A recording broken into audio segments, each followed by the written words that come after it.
Hello and welcome to MOS Live.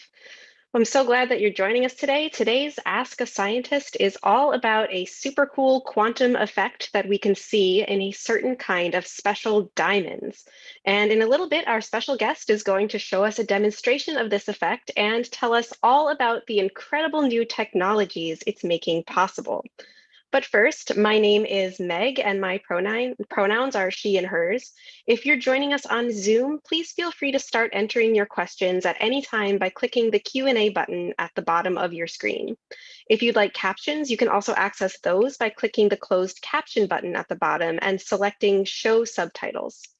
And if you're joining us on YouTube or Facebook, we are so happy to have you tune in, but unfortunately, we won't be able to see your questions at this time. All right, let's get started. I'd like to invite our special guest, Joshua Bridger, to join me now and introduce himself. Welcome to MOS Live. So Hi, please tell us a little bit about yourself and how you're using diamonds to bring quantum physics to the classroom. hi. My name is Joshua Bridger, and I am a physics and math teacher at Dover Sherborne High School. And it's a privilege to be here. And so I was, just to say a little bit about why I got into teaching and maybe teaching science a little bit, is I think part of it comes from a love of being a student. And so as a student, I've always been sort of fascinated with new things and with tinkering with things and with learning new things. And what I found was that I enjoyed it even more when I got to collaborate and work with other people, when I tried to explain things and then to listen to other people maybe interpret my explanation or come up with a new idea of their own. And I always felt that that deepened my understanding. And coming from parents who are also teachers, I think that that inspired me to go on in teaching. And one thing about teaching that's really important to me is to continue to be a student. And I think continuing to be a student and continuing to learn new things and keeping myself challenged is what led me to looking into diamonds and the peculiar properties of quantum diamonds, something that if you had asked me 5 years ago, I would know absolutely nothing about. Well, first of all, thank you for being here and welcome. We're really excited to have you. And before we get to our questions from the audience, I do have a couple questions to start off. Um, First of all, I guess quantum effects in general, they happen on such a tiny, tiny scale that we can't usually see them. So I'm curious from your perspective, can you tell us about what some larger scale effects or phenomena that we can see are around us that are due to quantum physics? It's a great question. I think my students have often have that sort of sense that quantum world lives in this tiny, peculiar, bizarre, infinitely small realm.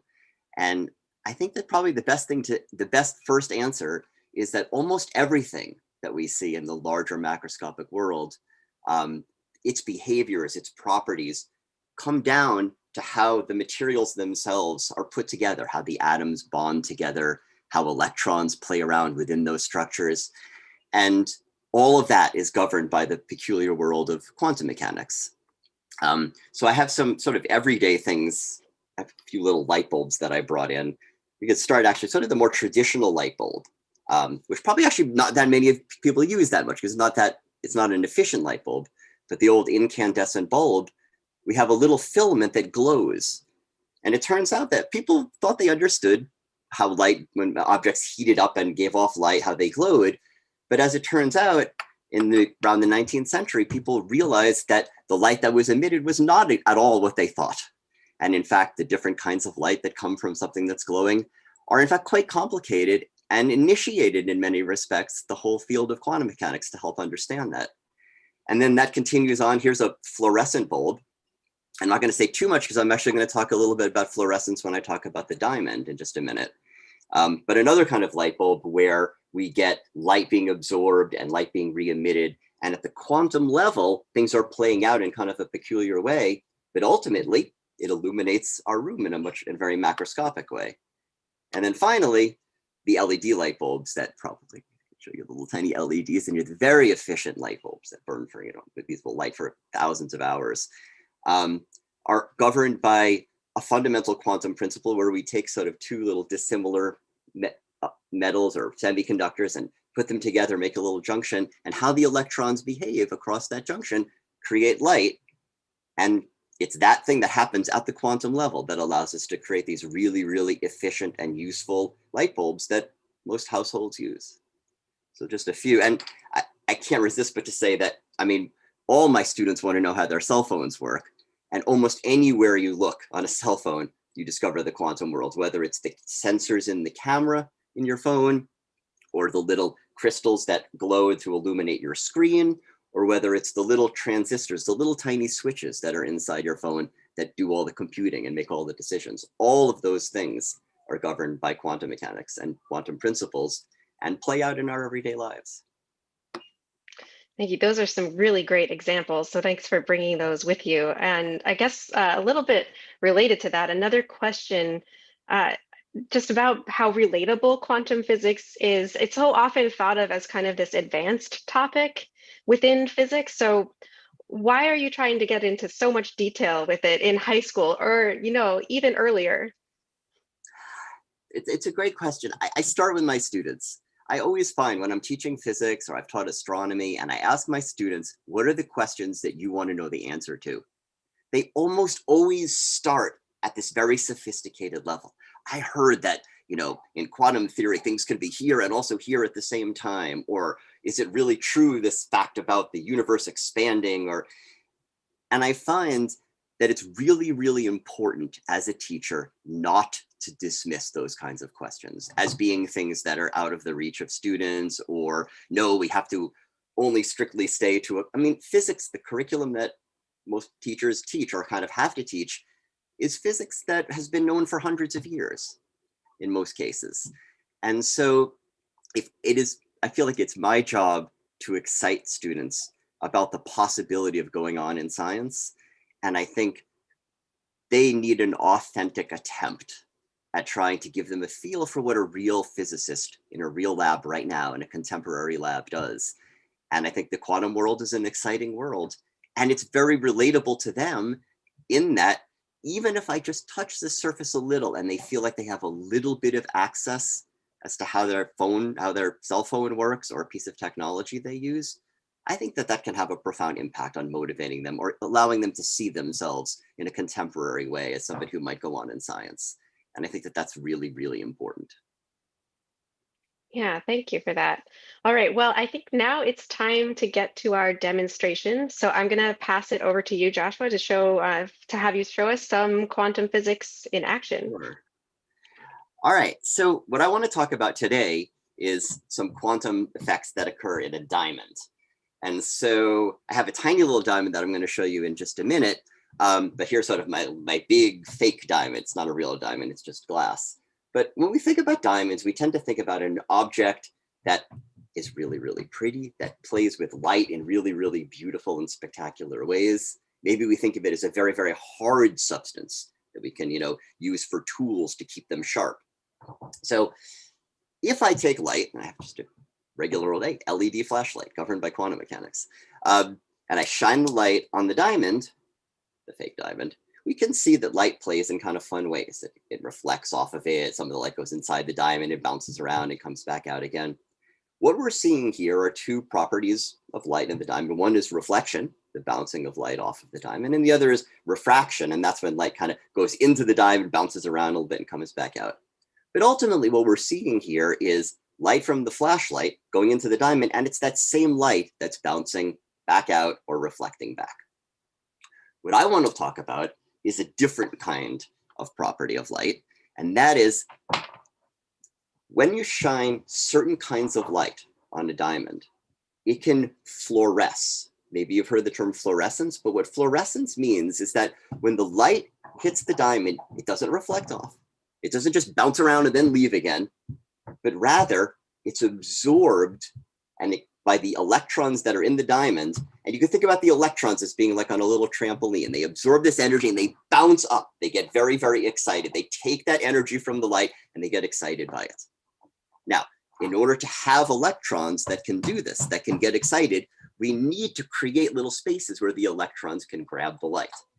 And so, strangely, in a really, really perfect diamond, that's a little bit harder. But diamonds often have imperfections in them. And those imperfections can sometimes give them color and other properties. And the diamond that I'm about to show you actually is a man-made diamond that has lots and lots of little imperfections that have little electrons.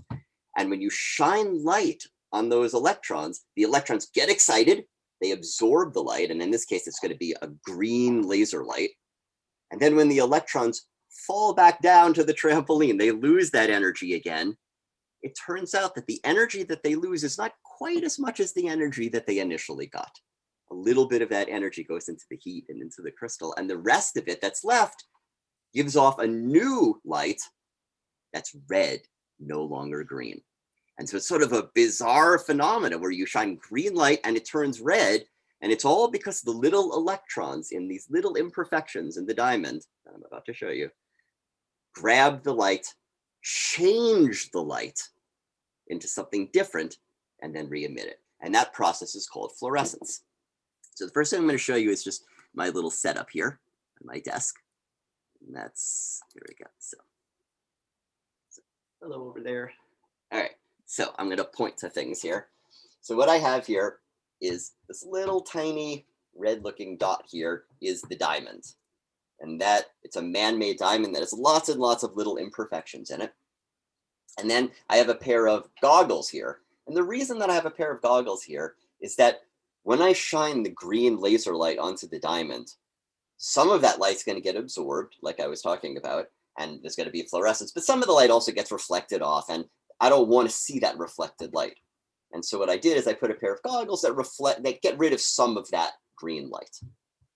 And then over here is another camera. So you're basically seeing a little webcam looking at another webcam. Now what I want to do is now switch to this webcam so we can take a closer look at that diamond. So let's go do that. So now I'm switching over to the second camera. Okay, and so you should all see a little tiny red diamond. Again, you're looking through the goggles, so that's why it looks a little bit reddish. And so what I'm going to do now is I'm going to shine a green laser right near the diamond. Now a green laser only gives off green light. And so all the light that you're going to see is going to be the green light from the laser bouncing off, and it's going to be hitting a little piece of paper that's next to the diamond. So everybody take a look at that. You should be able to see a nice little green dot next to the diamond. Now, what I'm going to do is I'm going to move that green light so that it's incident on the diamond. And what you'll see, there'll be still a tiny bit of green because you get a little bit of the reflection, but you're going to suddenly see some red that wasn't there before, and that certainly could not have come directly from the laser. So here we go. So here's the green. Now I'm going to move it onto the diamond. And so now you should see some red being introduced on this coming from the diamond. Again, here's the pure green. Now we move it over, and now we suddenly have red. And that red light is a result of the quantum behavior of the electrons that are in the little tiny imperfections that are in this diamond that are grabbing the green light and then changing it into red light and emitting it back. So it's that transition that's sort of at the heart and soul of some of these cool technologies I'm going to tell you about, because people began to realize that if diamonds can absorb light and then change light, then perhaps that changed light can tell us something about the environment of the diamond. So I'm going to hop back here to my regular camera. Hello. So cool. Thank you. So I have a question here from one of our viewers, and it's aligned with a question that I have also. So the question is, why do electrons only absorb some kinds of light? And I think my version of this question would be, why does that have to be a green laser, or does it? What would happen if you shined a different kind of light onto the diamond? That's a great question. It's a question that gets right at sort of the heart of quantum theory. So part of quantum mechanics and quantum theory was the realization that energies come in sort of discrete amounts, meaning that an electron might have one amount of energy, and then the next amount of energy higher that it could have is actually a jump above that, and it can't have some of the intermediate energies. And so imagine that, we'll use the trampoline. Imagine that you're on a trampoline, right?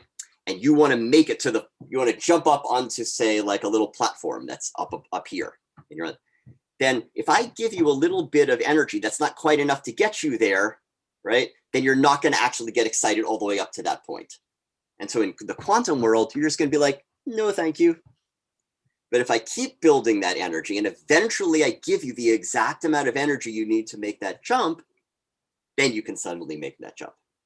Now, is there a little bit of a range of energies that might work provided they give you at least that amount of energies? Yes, but you can't just send any amount of energy in. And in fact, if you're interested in that exact idea, Einstein came up with this idea or he won the Nobel Prize for his work on the photoelectric effect, where he made the realization that if you have little electrons that are on the surface of a metal and you're trying to knock them off, you can't just send a bunch of little tiny bits of energy to do it. You need to send an amount that's equal to a very discrete or fixed amount of energy in order to send them away. And so the simpler answer to your question is green light will work. There are some other energies that also might work, but not every energy will work. And that's kind of a weird thing, because we'd like to think that any kind of energy, or if we give multiple amounts of that kind of energy, would be enough. But that's kind of the wacky world of quantum theory.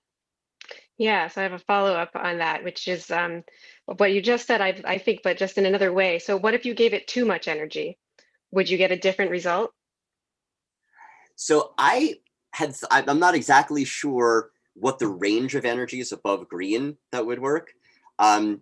So some people use black light for doing fluorescence on a much, well, anyway, people often will see if maybe their cat accidentally had an accident on the carpet by shining black light on it and trying to see if they can get fluorescence. So I had tried black light thinking that maybe that also could work with the diamond. And I was not able to get it to fluoresce for these particular kinds of imperfections. But I've seen beautiful pictures, I wish I had one here, that show black light on a variety of different kinds of diamonds, showing multiple different kinds of fluorescences. So there definitely is a way to send higher energy lights onto diamonds and still get fluorescence. The lower energy ones, though, are not going to be absorbed by the electrons. And that's again, it's that minimal amount of energy that's required in order to make the jump that's necessary in order to get this kind of fluorescence. I have a question going back to your description of these special kinds of diamonds. And you mentioned that they were, that these diamonds did not occur in nature. So I'm just curious, can that kind of defect actually come about naturally, or is it something that we only discovered because we can manufacture diamonds? We were taught by nature about this. So in fact, these defects do occur naturally. They tend not to necessarily occur as densely as they are in this diamond, but there's actually a very, very famous diamond that was found, and it had this fluorescence property, and people began to experiment with it. And I believe actually, once they realized that it had this interesting property, I think that they cut it in half and shared it. I think it was in Russia, was where the diamond originated. And I think actually half of it came to the United States, possibly even into Cambridge. I can't remember. And that was this great motivation, because they saw, as we'll see in just a minute, some of the profound effects that you can get from this fluorescence property. And so the goal was that, all right, well, let's go find more of these, but there really weren't that more to be found easily.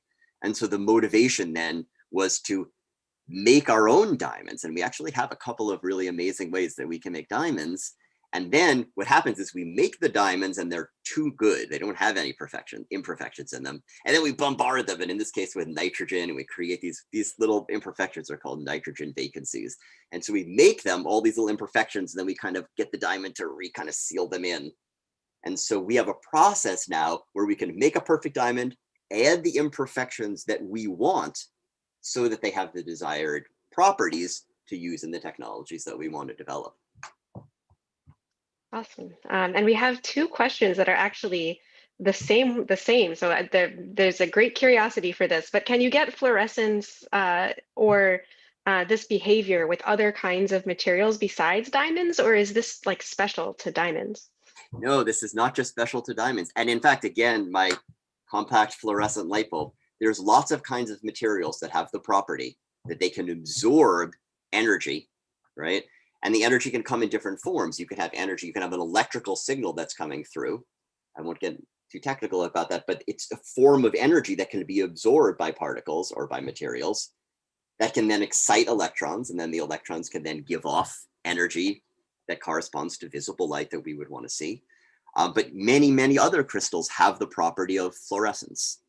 And so, in fact, I would, if you want a little rabbit hole down the internet, is look for pictures of different kinds of crystals fluorescing. There is a beautiful picture of a variety of different kinds of diamonds showing all different colors of fluorescence. Like we think of rare blue diamonds, but the blue diamond is, again, we have these different colors that exist due to the imperfections that are in diamonds. And some of those kinds of diamonds fluoresce, and we'll show that will give off light in this way. But again, not just diamonds, many, many other crystals do as well. So. Well, it was a great question. Thank you everyone for asking. And if you do have more questions and you're on Zoom, please feel free to keep entering them in the Q&A box down below. For now, though, I'm going to pass it back to Josh again for a couple of minutes to show us a little bit about what this cool property could be useful for.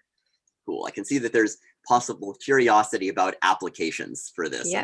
And so I think that's the natural question. I mean, my students will listen only so long until I give them some justification for why I'm teaching them what I am. And so, all right, so what I'm going to do right now is I'm going to, hold on, let me just shift this over here. I'm going to share my screen. And this is a setup that students in my physics classes use. This is sort of a zoom in here of this. And what we have is, this is the diamond. The little glowing diamond you see in the middle is the same diamond that I just showed you in the camera. And now that diamond is very near a big lens. You can see a lens used to focus the light. It's a special shaped lens so that when the light comes from the diamond, it refocuses it so that it's very intense and bright. And then that light is sent to a kind of a little computer that interprets the light a little bit and shows the light on a screen, shows the intensity of the light, which is called the spectrum of the light.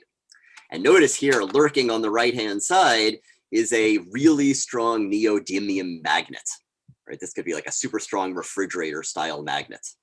And so it turns out, as we'll see in just a second in the movie, that when you get fluorescence from a diamond, and so we get this red light, and we examine the red light carefully, we find that if we introduce a magnet to the diamond or bring a magnet near it, that red light that's coming from the diamond changes. And it changes as the magnet is brought forward and away from and rotated and oriented. So to give you a sense of, let me show you what that looks like. So this is a picture of what's called a diamond magnetometer. And there's a lot of things going on here, but the things I want to focus on is that we have a magnet that is moving towards this glowing diamond. It's going to be moving towards it and then eventually away from it in the movie. And what you see on the screen up here is the intensity of the fluorescence of the diamond, of the red light. And you can see that there's a little tiny, or not so tiny, but a reasonably big dip right in the middle, right? In my little graph, this is again called a spectrum, which is showing again the intensity of the red light coming from the diamond. So what I want you to focus on is watch what happens to that dip, to that pattern, as we move the really strong magnet towards the glowing, excited diamond. So here we go. So now the diamond moves towards it, and you can see the pattern changing, spreading out as the diamond is really close. And then as the diamond retreats, it goes back to that sort of central dip that was at the center. I'll show that one more time. So again, central dip, we bring the magnet in, spreads out the spectrum. There's lots of little dips in all sorts of different places, and then it comes back together again. So I ask my students when they do this experiment, think about where the diamond is and what is happening to the pattern that you see of the light. And think, is there a way that you can connect where the diamond is, where the magnet is with respect to the diamond, whether you've rotated the magnet, and what the pattern is that you see on the screen? And then I give them a little puzzle, and they love these little kinds of puzzles. I say to them, all right, so I have a set of prefab spectrums, these little spectrums that I took when I was working on this at a different time. And I ask them to sort of describe what does the diamond have to be, what does the magnet have to be doing in order to get this kind of a light pattern from the diamond? If I get this kind of light pattern, does that mean that the magnet is really close? Does that mean that the magnet is really far? Did you rotate it? And so they really love to try to see if they can figure out what the magnet must be doing. And they begin to realize that what's happening is that the diamond is sensing the magnet, that the electrons that are in these little imperfections that are absorbing light and fluorescing, how they're fluorescing, the red light that they're giving off, is affected by the presence of a magnet. And if the magnet is close, they fluoresce slightly differently than if the magnet is farther away or oriented. And so essentially the diamond is telling us about whether there are any magnets nearby, how far away they might be, how they're oriented. So that's why we say that this is a diamond magnetometer, because the diamond, through the light that it's changing from green to red, is sensing the magnetic fields around it. And that is where we get our application. And so one application is inside of our brain, there are millions and millions and millions of neurons. They're little tiny electrical pulses, right, that travel in our brain, and they help to tell us how we're thinking or how to move our arms and all sorts of things. And so each time you send a tiny little electric pulse, it actually creates a little bit of a magnetic field around it. There's a deep connection between electricity and magnetism. And so if we could take these diamonds that can sense when there are magnets nearby, and now we're talking really tiny little diamonds and maybe many, many, many of them that we could put around our head, could they be so precise and accurate enough in their sensing of the magnets that they could detect when individual neurons fire inside of our brain? You could imagine that, well, I wonder what my brain is doing when I'm thinking about eating ice cream. So I could think about ice cream, and maybe diamonds could be watching and seeing what's happening in my brain in terms of the electrical activity, because they would be sensing where there are magnets. And if I knew exactly, like I'm trying to train my students to look at the spectrum of the light from the diamond and use that to determine where there's a magnet, I might be able to map out my brain. And in fact, the potential is incredible, because the sensitivity that these diamond magnetometers have is unprecedented. It's much, much better than any other technology that we have for sensing magnets. And it's so sensitive that this will take us to the next page, that we can sense other magnets. You may be aware that the Earth itself is a magnet. Now, you might say, well, it's not maybe that impressive that a diamond could sense the Earth, right? I have a compass that could sense that the Earth is a magnet. But here's the thing that's kind of interesting, is that the Earth is a magnet, and there's a magnetic field everywhere on the Earth. But it turns out that if we look at the magnetic field on the surface of the Earth, it has all sorts of weird anomalies and inconsistencies. And in fact, there's a little drawing here that I show you that we mapped out of what the magnetic field looks like if it's over part of the United States. And we realized that, in fact, each location that we go to has almost kind of a unique characteristic or signature magnetic field. Due to the overall magnet of the Earth, it's just at that exact location, it's a little bit different there than it is in any other place. So what if we could map out so well the surface of the Earth and all the different magnetic fields that are at different places that are kind of unique to those places, and then build a magnetometer, and you can see one up here, this was built by Lockheed Martin, that was sensitive enough to detect that magnetic field and the slight differences from one place to another, and real time correlate that magnetic field with the known magnetic field at a particular location. Then that magnetometer could essentially navigate for us. It could tell us where we are. And it could tell us where we are in a profoundly different way than a traditional GPS. GPSs need satellites, they need to send signals that go off and they come back and bounce in order to figure out where you are. Here, we could do this entirely autonomously. All I would need is this really nice map, but we already have these really detailed map of the magnetic field on the surface of the Earth, and a really, really good magnetometer. And those kinds of things are being built, they're being developed as I speak right now and improved by companies like Lockheed Martin for that purpose. And I wouldn't be surprised if in your lifetime, you see a change, and possibly, you know, I'll just take my diamond magnetometer and bring it into my car instead of a traditional GPS. And so it is profound possibility. And honestly, I would say that you may have a lot to say about some new profound breakthroughs with this technology. That's what's exciting about it, is that it's new and it's changing now. Thank you. That was so neat. And it does look like we are just out of time. So thanks everybody for sending in your questions. I'm sorry we didn't quite get to all of them. I do have one really brief parting question for our guests before we say goodbye, because I always want to hear from our guests. Whether they have, do you have any advice for our younger audience members who might be interested in pursuing a career in science or teaching? Sure. I mean, I would say if you want to go on in a career in science, then keep learning. I mean, be a learner, not just in the classroom, be a learner in the classroom, but also be an independent learner. In other words, don't be afraid to sort of tinker and try things out.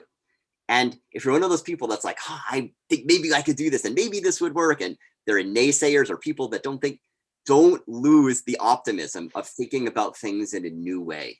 Because honestly, these technologies would not exist. The field of quantum theory would not exist if there weren't people who said, hey, I know everybody's telling me that this is not at all the way things are, but I still believe somehow or other that I can look at things with a new perspective in a different way.